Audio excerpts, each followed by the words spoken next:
Hello, this is Angela with Parker's Permaculture. It is very cool and overcast and basically my favorite weather here in Portland, Oregon at the beginning of May. Today I am working on planting some squash, and I thought this is a great opportunity, since I am just sitting here doing kind of a quiet, slow activity, to answer some questions that y'all have asked.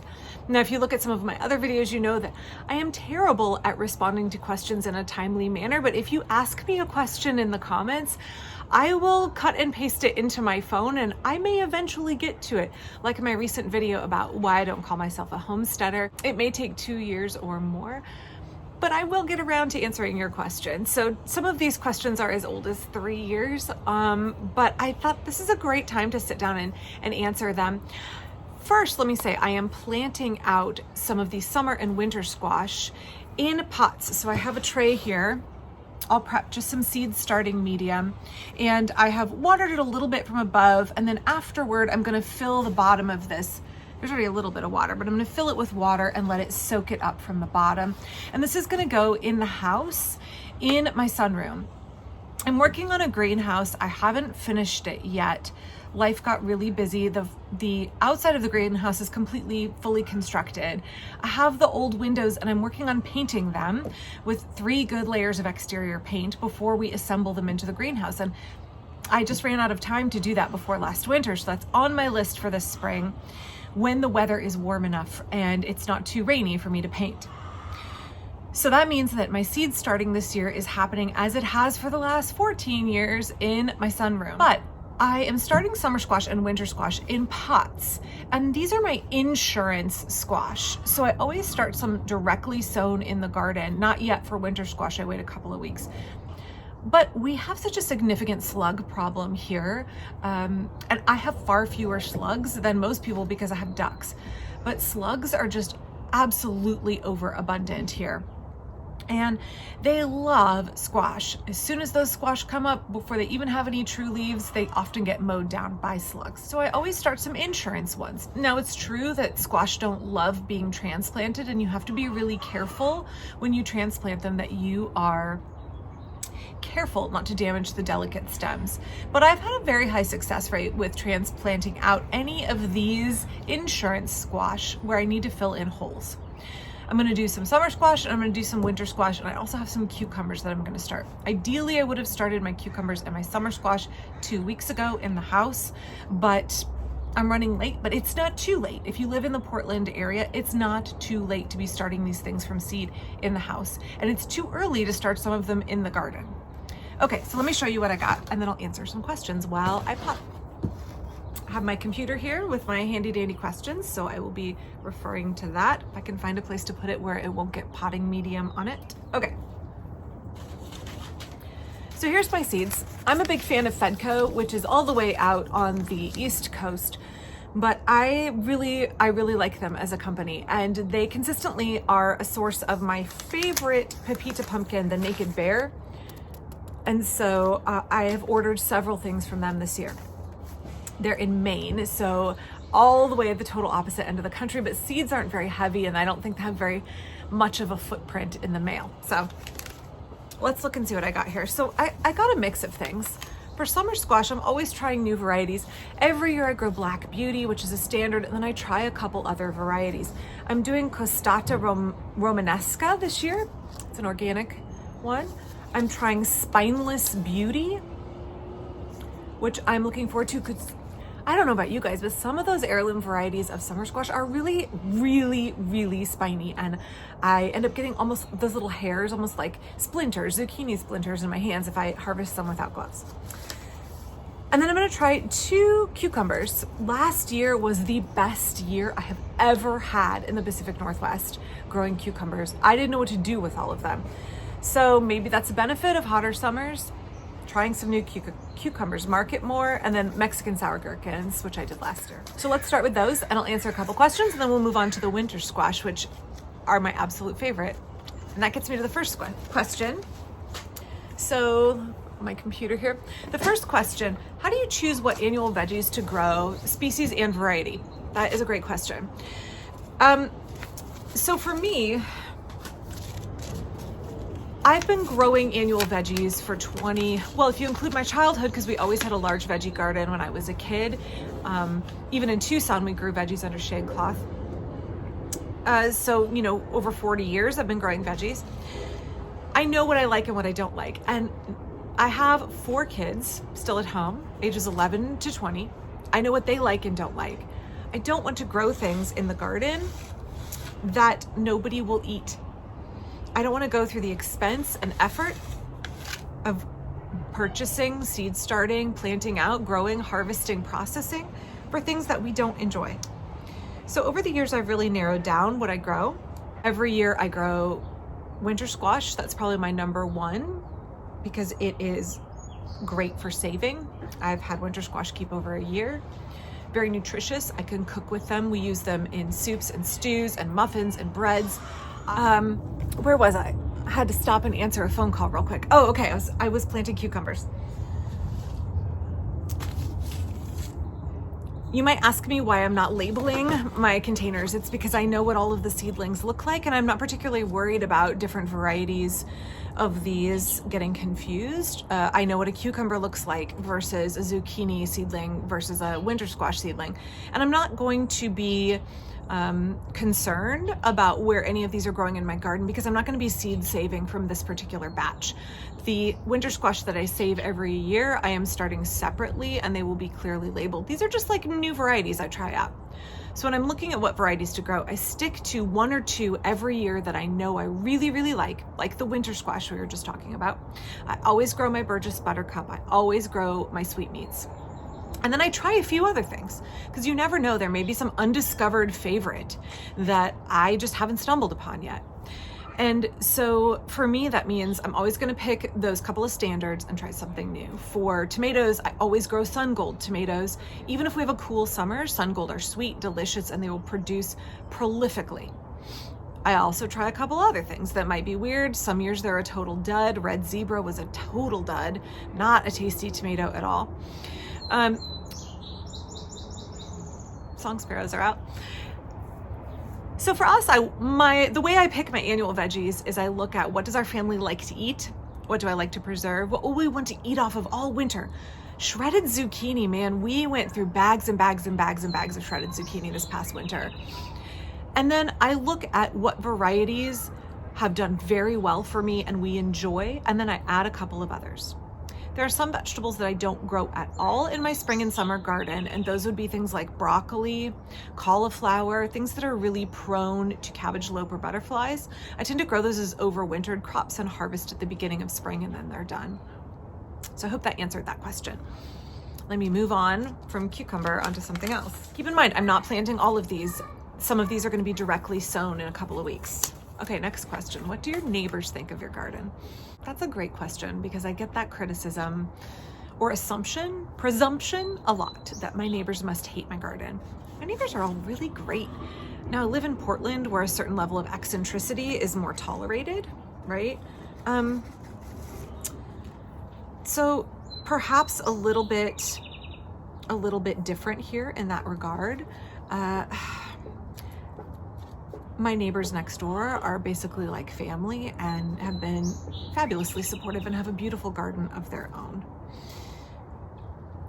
I think that if you struggle with your neighbors, I have some videos about that. I think normalizing permaculture or gardens that are naturalistic is really important, not just for ourselves, but to make it easier on anybody else who wants to try something new where their neighbors might not have heard of or seen what they are doing and may struggle to understand, right? That's one of the big reasons that I have a social media presence. It's one of the big reasons that I'm very outspoken is I would like to make it acceptable and enjoyable and promotable for other people to do permaculture in their yards. I don't want people to face trouble from city government, from their neighbors. Permaculture should be about resilience and abundance, and it shouldn't be a giant hassle and a heartache. And normalizing permaculture can help not only in our community, but for people everywhere, especially people in communities that are less receptive than Portland, Oregon is to this style of gardening. I also want to say that I try to be a conscientious neighbor and keep my things trimmed off the fence. I have permits for my ducks and chickens and bees. I want to make sure that I'm doing everything properly. I have appropriate setbacks for my shed, make sure everything is up to code. So I want to try and be a good neighbor while I'm also hoping my neighbors will be understanding of what I'm doing. Okay, question number 3, and this is where I'm on to my Spineless Beauty zucchini, and I will tell you if this actually ends up being spineless.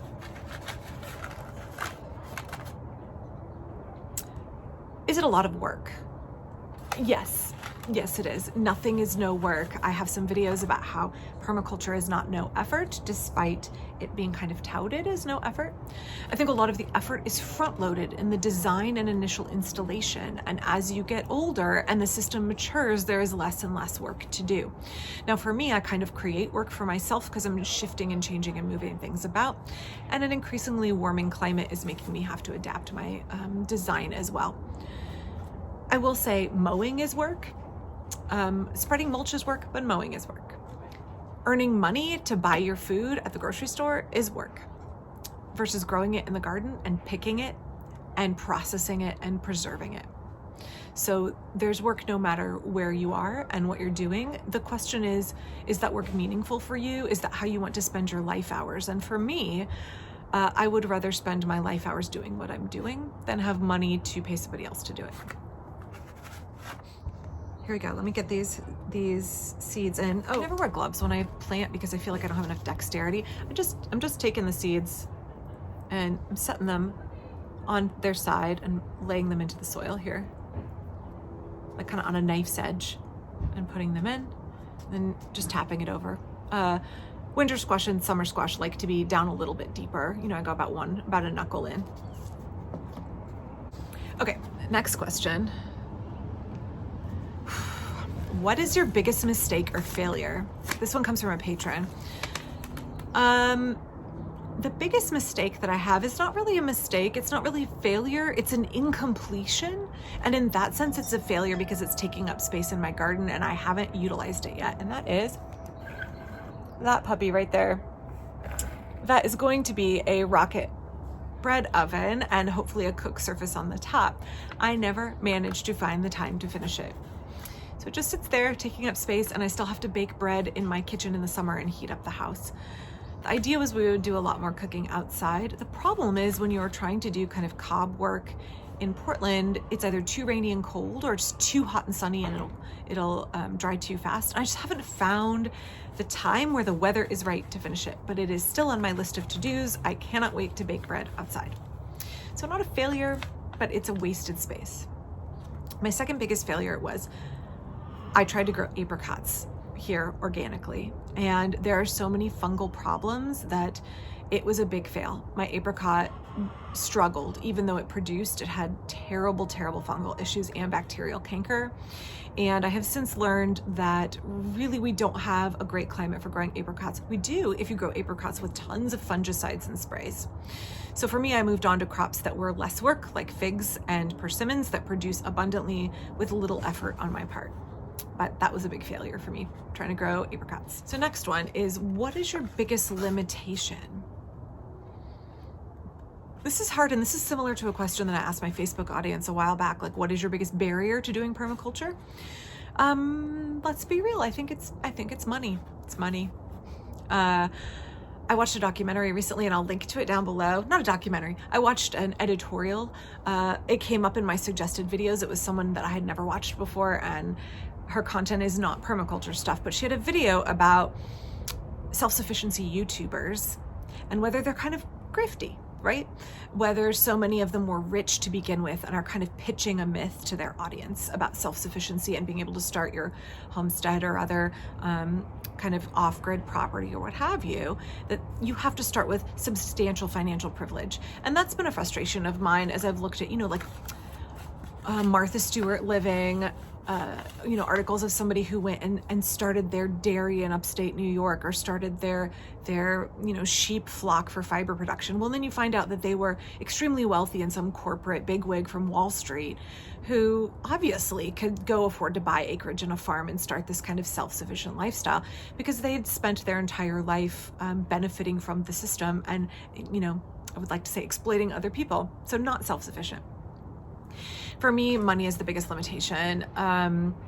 There are so many things that I have to put toward, getting my kids' wisdom teeth out or car repairs that if I had more financial resources, could invest in really big things in the garden. And there's things that are not really my skill set that I still have to DIY because I can't afford to hire a contractor. And that those resources could go to something else. So I find it strange when folks aren't honest about the fact that it takes money and privilege to do this. It takes money to have bought a house in Portland. It takes money to be able to put in some of the infrastructure things that we have. And there's a kid playing back there. Sorry, it's a little noisy. While permaculture is designed to be sustainable and affordable, and specifically for subsistence communities to have greater abundance and more efficient food production and more free time and less work, when you try and do permaculture, when you are trapped in the late stage capitalism of America, it's difficult because you have such a high level of necessary expenses that you cannot escape. Especially if you want to live in the city, especially if you want to try and make your community better instead of fleeing to a rural area. And no judgment on folks who want to go somewhere where it's cheaper, more rural, where they don't have to try and deal with the problems of living in a city. But if you want to stay and fight it out and try and make the world a better place where you are, that's maybe a topic for an upcoming video. Why doesn't our family just go to Portugal or Panama and, but I think that that's a real limitation for a lot of people. And I think that those of us who are doing this do everyone a disservice if we aren't honest about the fact that it's expensive. It's expensive to live in America. Okay, last question. And I'm going to crank through some pumpkins here. Okay. I got Naked Bear for the pepitas, Candy Roaster, which is great. I haven't grown this in many years. This is a great pumpkin.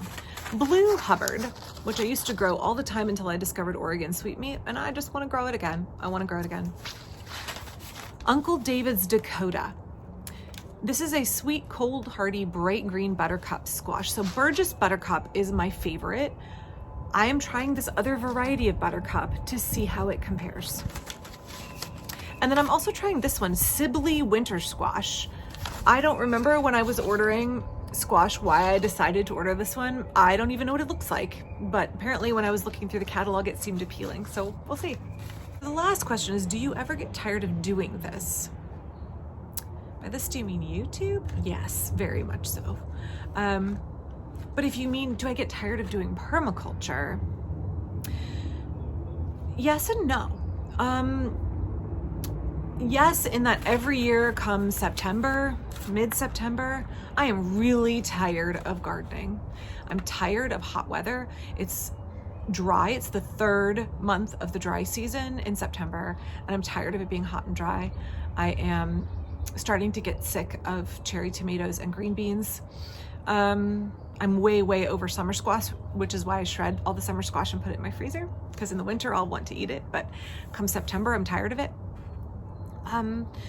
So it's hot, it's dry, the garden is declining, and I'm tired. The garden gets tired, I get tired, and I'm ready for a break. But then October comes, it gets cold, the air gets really crisp, it starts raining, it gets gray, and I get exactly what I want, which is a break from the garden. I get all of that late fall produce that I can cook in the kitchen, right? I'm making pumpkin soup. I'm making, persimmon bundt cake. I am making membrillo. And I'm able to cook and hang out in the house and kind of nest and get ready to hibernate for winter. It's cold and wet and gray and rainy and dark here in the winter, and I really love that because I am tired of summer by the time it rolls around into late October. I'm just ready. I'm ready to be in the house, and I'm ready to be baking and knitting and spinning and resting from the garden, pressing pause, taking a break from this relationship for a little bit. But then, come January, I'm anxious for seed catalogs to arrive, and I'm anxious to order things, and I'm making plans with my husband about what we're going to change for the garden for the year. I'm pruning the fruit trees in January, and I'm ready to go. I'm raring to go. The first nice day we have in March, that's it. It's garden time. Let's do it. So for me, it's a cyclical relationship, and I think getting tired of it is really normal and healthy, and taking a break is really normal and healthy, especially in regards to longevity and our ability to do permaculture in the long term. The seasons are a gift in that way. One of the other things I love about the garden and why it's never boring, as the song sparrows are serenading us, is that nothing is ever the same. The seasons are different. Plants are maturing in the garden. There is, certain plants are coming to the end of their life cycle. Things are constantly in flux. We have that dynamic equilibrium where I have abundance, but things ebb and flow, and nothing is ever boring and the same. And also, as I said earlier, I make projects for myself. There's ways I always want to tweak and improve. I'm learning more. I'm learning how to do better. I'm learning how to design better. So I always make projects for myself, and that means I'm never bored in the garden. And I always have more things than I can get to. So, okay, well, I have failed at planting most of my winter squash because I'm too busy chatting at you. So thank you for all the questions. I can check those off my list on my phone. And if you have other questions, feel free to always leave them in the comments. I will record them, and maybe I will get around to answering them. Thank you so much for watching today. Don't forget to check out down below the ways you can support the work of this channel. I want to say thank you to all of my patrons, especially you all help me pay my mortgage every month. Like the fact that you say, thank you, Angela, I appreciate the work that you do, and I want to say thanks in this way, that has a real impact on my family. It helps us keep doing what we're doing here, and yeah, I can't convey how important that is to us. So thank you very much. I will be back next time. I have already a couple of videos that I need to edit that are on my phone that will be coming out this week. So hope you all are staying well and safe, enjoying your spring seeds starting, and I'll be back really soon. Bye-bye. Okay, quick note here. I want to make sure that these are all covered up. You can see my dirty gardening hands. So I'm going to take this tray and I'm going to run some water in the bottom now that these are all potted up. And I'm going to bring them into the house to germinate. And I will give you an update soon. Thanks.